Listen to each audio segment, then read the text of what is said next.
ऐसा नहीं कि मैथ में कॉम्प्रिहेंशन नहीं चाहिए, कैट का कॉम्प्रिहेंशन थोड़ा सा टफ है, मैथ में थोड़ा सा कंपैरेटिवली इजी है। जैसे हम आपको समझाते हैं सर, अगर तुम ही समझाऊंगा। आप अगर द हिंदू पढ़िए, ठीक है, और आप दूसरा इंग्लिश का पेपर पढ़िए, अगर आप बिगनर हैं तो आपको टोन नहीं समझ में आएगा। तो जब एडिटर का सेक्शन पढ़िएगा तो आप पर्सपेक्टिव देखिएगा कि किस पर्सपेक्टिव से एडिटर बात कर रहा है, ना कि आप सिर्फ वर्ड देखिएगा। सर तो कैट और मैट में जो बेसिक्स रहता है इंग्लिश का, अगर वो नहीं पढ़िएगा और कैट का सीधे तैयारी कीजिएगा तो इसी तरीके से हुआ कि आप ऊपर वाला साहब से बन रहे हैं। बेटा हम ये कहाँ बोल रहे हैं कि सीधा कैट की तैयारी करिएगा, तुम हमको समझा रहे हो। हम बेटा 3 बार आए अहमदाबाद में कोर्स किए हैं। हमको समझा नहीं, तुम जो हमको समझा रहे हो हिंदू का एडिटर का क्या उसका लीनिंग है, लेफ्ट लीनेज है कि राइट लीनेज है कि वो सेंटर में मतलब है, मिड ऑफ द सेंटर है, उससे कोई मतलब नहीं है। तुमको जो कॉम्प्रिहेंशन दिया गया तुमको वो पढ़ना है, तुमको उसमें अपनी बुद्धि नहीं लगानी है। हिंदू को हुआ मत बनाओ। हिंदू जब कोई पढ़ना शुरू करेगा तो धीरे धीरे डेवलप करेगा। तब अभिनव बाबू क्या क्या जिम्मेवारी आपको दी थी पिछली बार जब आपसे मिले थे? टेस्ट करवाने के लिए। कौन सा? एनक्यूटी वाला? एनक्यूटी के साथ मतलब एनक्यूटी जब हम बोलते हैं तो उसमें नेक्स्ट स्टेप और सब चीज टोटल जितने भी विप्रो और ये एसेंचर और कैपजेमिनी कॉग्निजेंट सबका एग्जाम कवर होना चाहिए। एक कंबाइंड टेस्ट भी हम लोग किए थे, हम सर और कुंदन सर। हाँ, तीनों मतलब रीजनिंग, मैथ और इंग्लिश मिला करके 2 दिन पहले। एनीवेज क्या कहते हैं, और जो बैंक पीओ वगैरह का शुरुआत किया गया था उसका तो सब टेस्ट हो ही रहा है। और इसमें क्या बोलते हैं, जो final year passing out batch है उसको छोड़ दो, वो तो अपना एग्जाम में लगा है। वो सर उसको छोड़ दिए। 2025 पासिंग आउट बैच पे फोकस करो। बीकॉम प्रोफेशनल, बीकॉम वाले स्टूडेंट बहुत कम बच्चे हैं, 16 to 80 स्टूडेंट प्रेजेंट है लगभग। 32 अप्रॉक्स 35 है। नहीं, जो बीबीए बीबीएम बच्चे हैं उनका भी टेस्ट नहीं है। उनको बैंक पीओ का तैयारी करवाओ ना। अरे बैंक पीओ में वैकेंसी है कि नहीं है इधर में? सर फ्रैंकली अभी फिलहाल अभी जब नोटिफिकेशन आएगा, लेकिन उस हिसाब से नहीं है जो पहले है। वो क्यों मोदी गवर्नमेंट रोक रहा है क्या कुछ? हाँ सर, प्राइवेटाइजेशन होगा तो हटेगा उस जॉब। प्राइवेटाइजेशन तो बैंक का किया नहीं अभी तक सर। असल बात क्या, बैंक को मर्ज कर दिया आपस में। वही काम है ना सर, प्राइवेटाइज हुआ। 5 बैंक को मर्ज कर दिया, एक बना दिया, 60% हटा दिया। तो अगर 5 का 60 होता परसेंट तो 3 बैंक तो प्राइवेटाइज ही कर दिए। तो प्राइवेटाइज किसी को नहीं किया है। 60% उसका अपना इक्विटी डिसॉल्व कर दिया, वो सरकार छोड़ दिया। तो एक तरीके से जब वो छोड़ने का छोड़ा भी कुछ नहीं है सरकार। नहीं सर, देखिए जो पुराना निर्मला सीतारमण जो भी बैंक का की हुई है, जो 3-4 बैंक को मर्ज कर दी, मर्ज करके एक बनाई है। हाँ, तो उसमें सबकी इक्विटी मिल गई। गवर्नमेंट का स्टेक जो है वो सब में आपस में मिल गया, ठीक है। लेकिन स्टेक तो मेजोरिटी गवर्नमेंट का ही है। गवर्नमेंट ने नया स्टेक को बेच दिया हो किसी स्ट्रेटेजिक इन्वेस्टर को या किसी प्राइवेट प्लेयर को, ऐसा नहीं किया है। हाँ, ये जरूर हुआ है कि ब्रांचेस घट रहे हैं, क्योंकि जहां पर 2 बैंक का अगल बगल ब्रांच था और दोनों मर्ज कर गया, तो अब तो एक ही ब्रांच चलेगा। तो फिर नंबर ऑफ ब्रांचेस जो है कंसोलिडेशन में घट गए, मर्जर में घट गए, तो फिर उनकी जो हायरिंग रिक्वायरमेंट थी वो खत्म हो गई। मान लो कि बोरिंग रोड में 2 ब्रांच है, 2 बैंक का, कॉर्पोरेशन बैंक का भी है और जो इसमें मर्ज हुआ, हाँ, तो दोनों को क्या किया कि फिर एक ही को रखो। तो जो ज़्यादा सही टर्म्स पे उसको रख लो और हटा दो, एम्प्लॉय जो है वो एक जगह आ गए। तो इस तरीके से हुआ है। लेकिन फिर भी बैंक पीओ की तैयारी में बच्चों को फोकस करो। हमको लगता है इधर में कैट मैट की तैयारी के लिए भी बच्चों में क्रेज है, और मैट और सीमेट के लिए बहुत ज्यादा है। कैट के लिए है बहुत। मैंने कैट की तैयारी करेंगे तो मैट में तो अच्छा स्कोर आ ही जाएगा। दिमाग में एकदम क्लियर कंसेप्ट है कि अगर कैट की लेवल की तैयारी कर रहे हैं तो मैट में अच्छा स्कोर आ जाएगा। मैट कैट का प्रीरिक्विजिट ये भी है कि उसमें इंग्लिश थोड़ा बच्चों लोग का, तो मैट में भी चाहिए। नहीं सर, कैट में चाहिए कंप्रीहेंशन स्किल्स, वो बहुत अच्छा मांगता है। हाँ, तो नहीं, ऐसा नहीं कि मैट में कॉम्प्रीहेंशन नहीं चाहिए। कैट का कॉम्प्रीहेंशन थोड़ा सा टफ है, मैट में थोड़ा सा कंपैरेटिवली इजी है। लेकिन जब कैट के लिए कोई तैयारी करेगा तो उसको मैट में दिक्कत नहीं आएगा। अगर कोई ओलंपिक क्वालिफाई कर रहा है तो उसको कॉमनवेल्थ में बहुत दिक्कत नहीं आएगा। जैसे हम आपको समझाते हैं सर। अगर तुम ही समझाऊंगा। आप अगर द हिंदू पढ़िए, ठीक है, और आप दूसरा इंग्लिश का पेपर पढ़िए, अगर आप बिगनर हैं तो आपको टोन नहीं समझ में आएगा। बेटा अगर कोई हिंदू पढ़ रहा है तो उसको टाइम्स ऑफ इंडिया में बहुत दिक्कत नहीं ना होगी सर। अगर पूरा समझो आप, ठीक है, टाइम्स ऑफ इंडिया पढ़िए, द हिंदू पढ़िए। तो जब एडिटर का सेक्शन पढ़िएगा तो आप पर्सपेक्टिव देखिएगा कि किस पर्सपेक्टिव से एडिटर बात कर रहा है, ना कि आप सिर्फ वर्ड देखिएगा।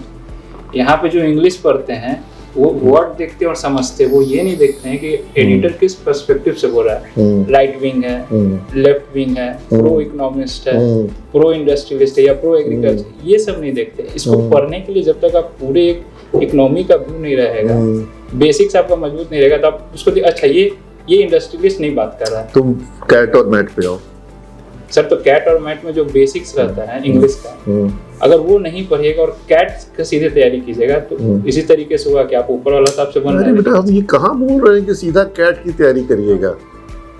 फिर वही बात, पहले स्कूल का टूर्नामेंट जीतेगा तब डिस्ट्रिक्ट खेलेगा, डिस्ट्रिक्ट खेलेगा तब स्टेट खेलेगा, स्टेट खेलेगा तब नेशनल खेलेगा, फिर इंटरनेशनल में जाएगा। इसमें कहाँ कोई डाउट है। लेकिन तैयारी अगर उसकी जो है स्कूल लेवल की ही कराएंगे तो फिर वो कहाँ से इंटरनेशनल लेवल का खेल पाएगा। हमको तैयारी का जो बेस रखना होता है, जो हमारा स्टैंडर्ड रखना होता है, वो ऊंचा रखना होता है। अब ये बच्चा मेरा कैट का तैयारी के लिए तैयार नहीं है, ठीक है, लेकिन हम अपने क्वेश्चंस को जब तैयार करेंगे, जब हम अपनी पढ़ाई करवाएंगे तो हम वहां तक कवर करने का प्रयास करते हैं। जब हम मैथ करवाएंगे तो हम कैट को कवर करने का प्रयास करेंगे, इंग्लिश करवाएंगे तो कॉम्प्रिहेंशन करवाएंगे तो हम कैट का जो कॉम्प्रिहेंशन आया है वो भी उठाएंगे। और जब वो कैट का कॉम्प्रिहेंशन सॉल्व कर लेगा तो उसको कहीं कोई दिक्कत नहीं आएगी मैथ के कॉम्प्रिहेंशन में।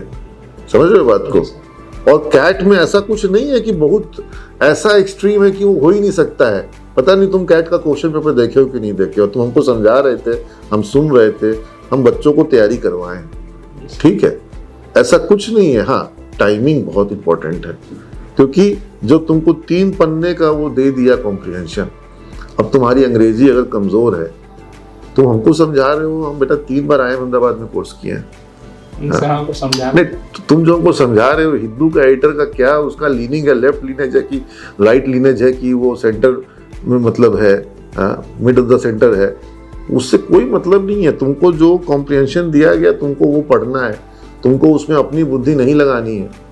अपनी बुद्धि लगाना गलत हो जाएगा।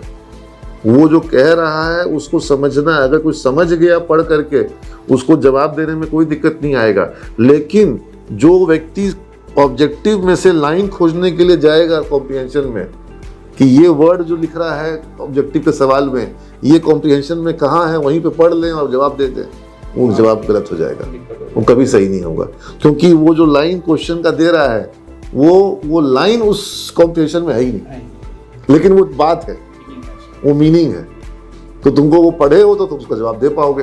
और तुम उसमें से 2-4 वर्ड देख करके खोज रहे हो कि किस पैरा में ये वर्ड है, बस वही पैरा पढ़ लें और जवाब इसका हो जाएगा, वो नहीं हो पाएगा, वो पॉसिबल नहीं है, वो दिक्कत है वहाँ पर, ठीक है। सवाल जो कॉम्प्रिहेंशन में जो वर्ड्स हैं वो अलग हैं, और क्वेश्चन में जो फ्रेमिंग ऑफ सेंटेंस है वो मीनिंग वही है, लेकिन उसको पढ़ना पड़ेगा पूरा। और उसमें बहुत कुछ फालतू भी दे दिया गया है एक्स्ट्रा, जो कि सवाल उससे कुछ नहीं है, लेकिन समझते वक्त तुमको तेजी समझना पड़ेगा। अब वो क्यों दे रहा है, क्योंकि जब तुम IIM में जाओगे तो वहां पर तुमको हर दिन, हर क्लास में, हर सब्जेक्ट में एक केस दिया जाएगा। बिना केस का वहां कोई एक भी क्लास नहीं होगा। 100% केस गिवन मेथड, ठीक है। हर दिन अगर 7 क्लास है तो 7 केस मिलेगा, और एक दिन पहले मिलेगा 7 केस, और उसको तुमको पढ़ना है। एक एक केस जो है वो 20 पन्ना, 30 पन्ना, 40 पन्ना, 5 पन्ना, 6 पन्ना, मिनिमम 3 पन्ना, मैक्सिमम 125 पन्ना, 150 पन्ने का केस हो सकता है। किताब हो जाती है पूरी की पूरी केस, और उसके साथ रेफरेंस मटेरियल अलग है। अब उसको तुमको पढ़ना भी है, कहानी क्या है, प्रॉब्लम क्या है। अब उसमें खाली कहानी नहीं है, उसके अंदर बहुत सारे कैलकुलेशंस करने होंगे, वो सारा कुछ तुमको करना है। और अगले दिन तुमको उसमें क्लास में वेल रेड आना चाहिए। वहां पर कोई बच्चा अफोर्ड नहीं कर सकता है कि प्रोफेसर को ये बोल दे कि हम बिना केस पढ़े आ गए हैं, नॉट पॉसिबल। और पूरा का पूरा जो उसका जो ग्रुप है उसका मार्किंग खराब हो जाएगा, और ग्रुप का बाकी बच्चा आपको ये अलाउ नहीं कर सकता है कि आप बोल दे कि हम पढ़े नहीं हैं। और अगर वो होगा, किसी को एक बच्चा ऐसा बोल दिया तो पूरा का पूरा जो 6 बच्चे का ग्रुप है वो 6 का मार्क्स खराब हो जाएगा, 6 का प्लेसमेंट में दिक्कत आ जाएगा। पॉसिबल ही नहीं कि कोई ऐसा बोल दे, समझ रहे हो। तो डे नाइट पढ़ेंगे, मिल के पढ़ेंगे, आधा तुम पढ़ रहे हो, थोड़ा हम पढ़ रहे हैं, थोड़ा वो पढ़ रहा है, फिर जितना तुम पढ़े तुम समझाओगे, हम समझाएंगे, एक दूसरे से उसको डिस्कस करेंगे, प्रेजेंटेशन तैयार करेंगे, कैलकुलेशंस करेंगे। तो रात को कोई IIM में कभी भी हॉस्टल में अंधेरा कभी दिखाई नहीं पड़ेगा, लाइब्रेरी कभी बंद नहीं होती है, भोर में 3 बजे भी लाइब्रेरी में लोग मिलते हैं, स्पोर्ट्स ग्राउंड कभी भी खाली नहीं होता है, स्पोर्ट्स ग्राउंड में 2:30-3 बजे लोग खेल रहे होते हैं, और कैंटीन कभी बंद नहीं होती है, हर समय कैंटीन। और हडल रूम्स बनाए जाते हैं रात में, हडल रूम्स के बाहर में वहाँ पे चाय का केतली जो है बड़ा बड़ा जार में रख देता है कि लोग चाय पिएंगे, उनको जरूरत पड़ेगी, और रात भर हडल रूम्स जो है वो बच्चे यूज़ करते हैं प्रेजेंटेशन के लिए, डिस्कशन के लिए। इसलिए ऐसा नहीं है कि कैट जो है वो कोई असंभव सी बात है, नहीं, टफ है, टफ कैट नहीं है, टफ कैट का कंपटीशन है। एक नंबर अगर किसी को कम आता है तो 1750 बच्चे आगे हो जाते हैं, उतना में तो कितना IIM निकल जाता है, छूट जाता है, समझ रहे हो। तो ये दिक्कत है कि कैट का जो कंपटीशन है वो बहुत टफ है। हाँ, क्वेश्चन तो ऐसा नहीं है, मतलब आपको चाहे वोकैबुलरी हो, आपको ज़्यादा चाहिए होगा कैट में, आपको जो कॉम्प्रिहेंशन कैपेबिलिटी है, DI है, आपको बेटर चाहिए, वहाँ पर डेटा इंटरप्रिटेशन बहुत हाई लेवल का चाहिए, लेकिन करने वाले करते ही हैं, यही बच्चे करते हैं, और हम इनको डिस्करेज क्यों करें, और लक्ष्य क्यों छोटा रखना है। जब लक्ष्य छोटा रहेगा तो फिर निशाना तो एकदम नज़दीक ही जाएगा। पर ऐसा भी नहीं है कि बहुत अंतर है, अगर जेट का एग्ज़ाम कोई देगा, कैट का कोई एग्ज़ाम देगा, एनमैट का एग्ज़ाम देगा, बहुत अंतर दिखाई नहीं पड़ेगा। और मैट में भी अगर आपको अच्छे इंस्टीट्यूट चाहिए फिर तो मतलब ही नहीं है मैट का या सीमेट का। अगर अच्छे इंस्टीट्यूट नहीं चाहिए तो वो इंस्टीट्यूट जहाँ पर मैट का स्कोर 50 परसेंटाइल पे भी ले रहा है वो वहाँ तो वैसे भी ले लेता है, तो उसके लिए तो कोई मेहनत करने की जरूरत नहीं है। मेहनत तो वही करना है ना कि आपको टॉप 40 में, टॉप 50 में, टॉप 20 में आना है, और तभी तो हमारी भी जीत है। ये तो क्या जीत है हमारी, हाँ, कोई मतलब ही नहीं है। ऐसे मतलब जो इंडिया का टॉप 40 में 50 तक चलो बोल देता हूँ मैं, 50 संस्थानों का लिस्ट निकाल दूंगा, बस उसी के लिए मेहनत है सारी। बाकी तो इंडिया टुडे मैगजीन में ऐड दे रहे हैं, जो सभी मैगजीनों में ऐड दे रहे हैं, जो संस्थान डिसेंट तो ऐड सभी जगह दे रहे हैं, ठीक है, उनके लिए क्या मेहनत करना। अब देखो वीडियो कैमरा ऑन है, लेकिन उसके लिए मेहनत करने का जरूरत नहीं ना है, हाँ,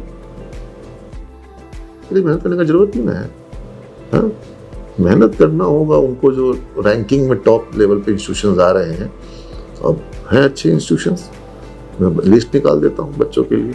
वो कैट का भी स्कोर एक्सेप्ट करते हैं, कुछ लोग मैट और सीमेट भी एक्सेप्ट करते हैं, ठीक है, एकदम उसको हवा मत बनाओ, ठीक है। और कैट अपीयर करने पर जब बच्चा तैयारी करेगा उसका तैयारी का लेवल रिफाइंड होगा, ठीक है। हिंदू को हवा मत बनाओ, हिंदू जब कोई पढ़ना शुरू करेगा तो धीरे धीरे डेवलप करेगा।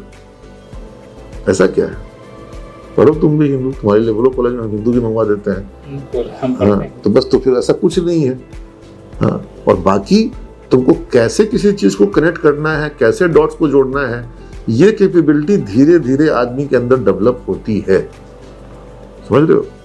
लेकिन जब वो उसमें उतरेगा तो कैपेबिलिटी डेवलप होगी, जो बाहर से देख रहा है उसको डेवलप नहीं होगी। और चीजों को अलग अलग टुकड़ों में नहीं देख सकते ना, जब सब चीजें जाके जुड़ जाती हैं और टुकड़ा अपने आप दिमाग में जुड़ने लगेगा और फिर मीनिंगफुल हो जाता है। जैसे हमारे बच्चे जो हैं, इनको जब तुम इंग्लिश मूवी दिखाते हैं नहीं समझ पाते हैं, और जब सबटाइटल ऑन कर देते हैं थोड़ा ज्यादा समझते हैं। अब तुम उनको सबटाइटल दे दो, वॉइस दे दो, लेकिन सीन मत दो, समझ घट जाएगी, कंटेक्स्ट हट गया वहां से। कंटेक्स्ट बेटर क्लियर हो जाता है जब वो विजुअल को भी देखते हैं, ऑडियो भी है, सबटाइटल भी है, ठीक है।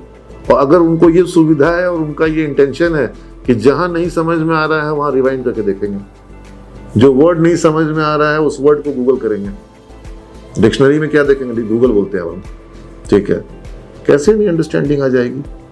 और अगर उसने 10 मूवी देख ली, 11वीं मूवी में देखो उसका लेवल ऑफ अंडरस्टैंडिंग कितना हाई होगा। After 10 movies his level of grasping will increase dramatically, फर्क पड़ता है। तो इसलिए जैसे तुम मान लो कि तुमने कैट के क्वेश्चन पेपर से ही निकाल के कॉम्प्रिहेंशन दे दिया, कॉम्प्रिहेंशन उसको 15 मिनट में करना चाहिए था, 20 मिनट में करना चाहिए था, मैक्सिमम 10 मिनट में करना चाहिए था। अगले ने उसको 2 घंटा लगाया। धीरे धीरे तो टाइम इंप्रूव करेगा। अब तुम समझ गए? चलो अच्छा लगा, तो हमको भी समझाता है। और तुम्हारा क्या वीडियो वगैरह भेजो कुछ? जी सर भेजें।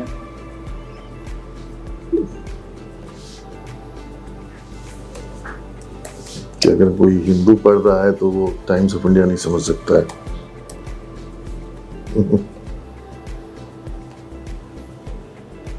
ये क्या है?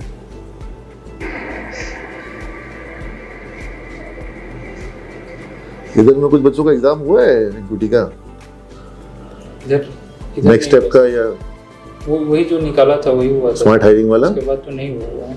अभी रिसेंट आया हुआ है बीपीएस का, लेकिन उसका खुल नहीं रहा लिंक। बीपीएस तो ठीक है, मेरा ज्यादा इंटरेस्ट आईटी वाले में है।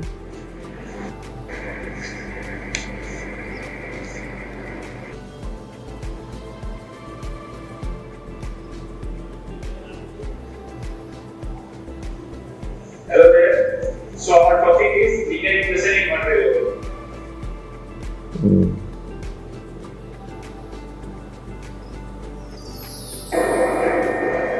Hello there. तो पिछले क्लास में हम लोग इसके कुछ ज्यादा छोटा नहीं लिखते हो कि सिलोजिज्म होता क्या है? What is syllogism? थोड़ा बड़ा लिखो। What is syllogism? ठीक है, तो इस व्हाट का हम लोगों ने आंसर दे चुका था कि आखिर सिलोजिज्म होता क्या है, और इसका सेटअप भी देख लिया था कि किस तरीके से इसका सेटअप होता है। तो पहला स्टेटमेंट होगा, दूसरा कंक्लूजन होगा। उसको छोटा कर दिया था सर, उसके बाद से शुरू किया था ऐसे। अच्छा, लिखे थे बड़ा, उसको फिर ऐसे करके कंसाइज किया हो, समझ गए, इसीलिए छोटा दिख रहा है, समझ गए।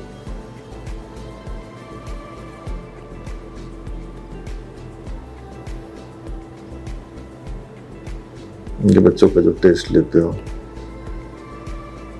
ठीक है, और उनको नतीजा जानने का भी तो सब है कि कुछ नतीजा निकल रहा है क्या, कि सारे चीजों का नतीजा क्या निकल रहा है।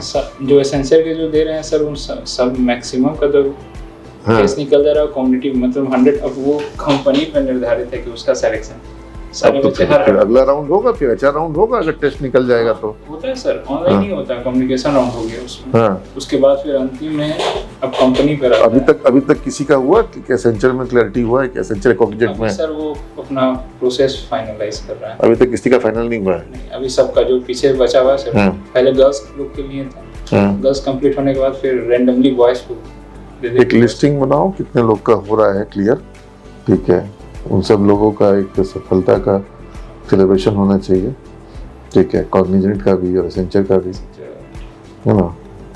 ठीक, थैंक यू सर।